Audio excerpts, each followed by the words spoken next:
আসসালামু আলাইকুম। সবাই কেমন আছেন? আশা করি সবাই ভালো আছেন। আজকে নতুন একটা ডিজাইন নিয়ে আপনাদের সামনে চলে এসেছি। আমি আজকের এই ডিজাইনটাতে ২ টো স্টিচ ব্যবহার করব। একটা হচ্ছে স্টেম স্টিচ, যেটাকে আমরা ডাল ফোর নামে চিনি, আর একটা হচ্ছে শাটিন স্টিচ। তো এই ডিজাইনটা আমি করেছি একটা ম্যাক্সিতে। আপনারা চাইলে এটা বাচ্চাদের ফ্রকে করতে পারেন, ওড়নাতে করতে পারেন। যেখানে আপনার ছিটা কাজের প্রয়োজন সেখানে আপনি এই ডিজাইনটা ছোট করে নিতে পারেন। দেখতে অনেক সুন্দর লাগবে। আমি এটা মিডিয়াম সাইজের করে ম্যাক্সিতে করেছি। আর সুতা ব্যবহার করেছি আমি লাচ্ছি সুতা, ২ গুণ করে সুতা নিয়েছি। যেহেতু ফুলটা খুব বেশি বড় না, তো এই ২ গুণ সুতাতেই আমার হচ্ছে ফিনিশিংটা ভালো এসে যাবে।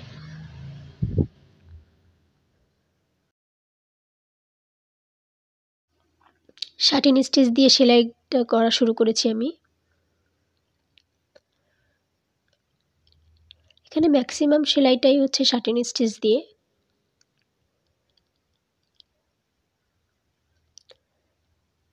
শুধু বর্ডার লাইনটা আপনার স্টেম স্টিচ দিয়ে আমি কমপ্লিট করেছি। আপনি যখন এই ডিজাইনটা বাচ্চাদের ফ্রকে করবেন বা ওড়নাতে করলেন বা কামিজের সামনের পার্টে করলেন, তখন এই ডিজাইনটা আরেকটু ছোট করে করবেন এবং সাইডের যে ডিজাইনটা আছে পাতার মতো, ওগুলো আপনি শাটিন স্টিচ দিয়ে অন্য কালারের সুতো দিয়ে ভরাট করেও দিতে পারবেন এবং তখন দেখতে আরও বেশি সুন্দর লাগবে। আমি এখানে ম্যাক্সিতে করেছি, অনেকগুলো ফুল হয়েছে। তো আমার হাতে অনেক কাজ থাকায় আমি পুরোটা ভরাট করে সেলাই করতে পারিনি। আপনারা চাইলে এটা করে নিতে পারেন। দেখতে অনেক ভালো লাগবে। আর এখন এই যে লাল সুতার যে কাজগুলো আমি আগেই করে নিচ্ছি। হ্যাঁ, বারবার সুতা চেঞ্জ করাটাও একটা আ কষ্টকর ব্যাপার। এজন্য লাল সুতার কাজগুলো আগে করে নিচ্ছি। পরে সবুজ সুতার কাজগুলো সবুজ সুতো দিয়ে যখন কাজ করব তখন সেটা দিয়ে কমপ্লিট করে ফেলব। সেলাইয়ের কোথাও যদি কোনো রকম বুঝতে অসুবিধা হয় বা মনে হয় যে কোনো সেলাই আবার দেখানোর প্রয়োজন, অবশ্যই আমাকে কমেন্ট করে জানাবেন। আমি চেষ্টা করব আপনাদেরকে সেলাইটা আবার করে দেখানোর জন্য।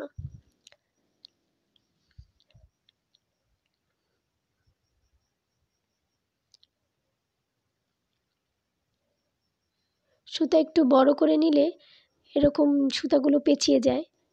তো সেলাই করার সময় সুতাগুলো যাতে প্যাচ না খেয়ে যায় সেদিকে একটু খেয়াল রাখতে হবে।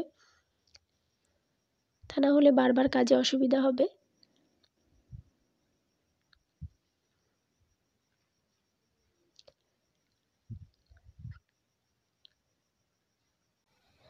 হাতের কাজের সৌন্দর্যটা আসলে সেলাইয়ের ফিনিশিংয়ের মধ্যে। আপনার সেলাইয়ের ফিনিশিংটা যদি ভালো হয়, কালার কম্বিনেশনটা যদি ভালো হয়, দেখবেন সেটার ডিজাইন যদি ভালো নাও হয়, তাও দেখতে অনেক সুন্দর লাগবে। আমি হলুদ সুতা দিয়ে ভিতরটা আপনার শাটিন স্টিচ দিয়ে ভরাট করে দিচ্ছি।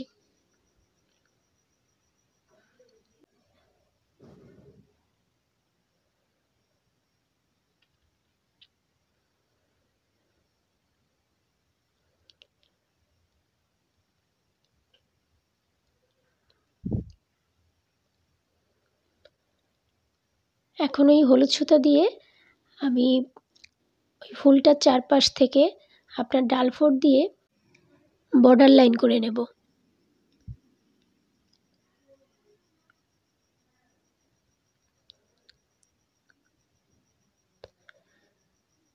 পুরোটা যদি দেখাতে চাই তাহলে ভিডিওটা অনেক লং হয়ে যাবে।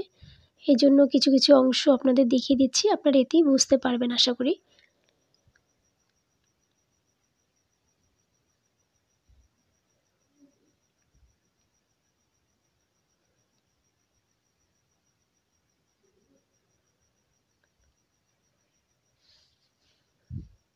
বর্ডার লাইনটা করেছি বলেই কিন্তু দেখতে ফুলটা বেশি সুন্দর লাগছিল, একটু ফুটে উঠেছে, সামনাসামনি আরও বেশি সুন্দর লাগছিল। উপরের ফুলগুলোতেও আমি শাটিন স্টিচ দিয়ে তিনটা ফোর দিয়ে নিয়েছি। এতে আপনার ফুলটা একটু হাইলাইট করেছে বেশি। এবার সবুজ সুতা দিয়ে আমি শাটিন স্টিচ দিয়ে আবার নিচের যে জায়গাটা আমি ভরাট করতে চাচ্ছি ওখানে আমি ভরাট করে দিয়েছি।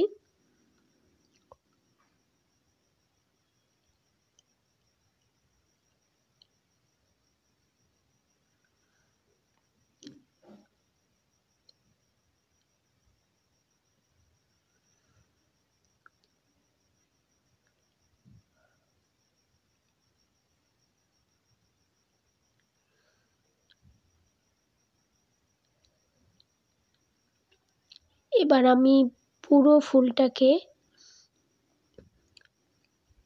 আপনার স্টিম স্টিচ দিয়ে পুরোটা সেলাই করে নিব। এজন্য মাথার থেকে আপনার সেলাইটা শুরু করলাম, যাতে আমি পুরোটা ঘুরিয়ে সেলাইটা করে নিতে পারি।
আমার হাতের কাজটা প্রায় শেষের পথে। আশা করি আপনাদের কাজটা ভালো লেগেছে।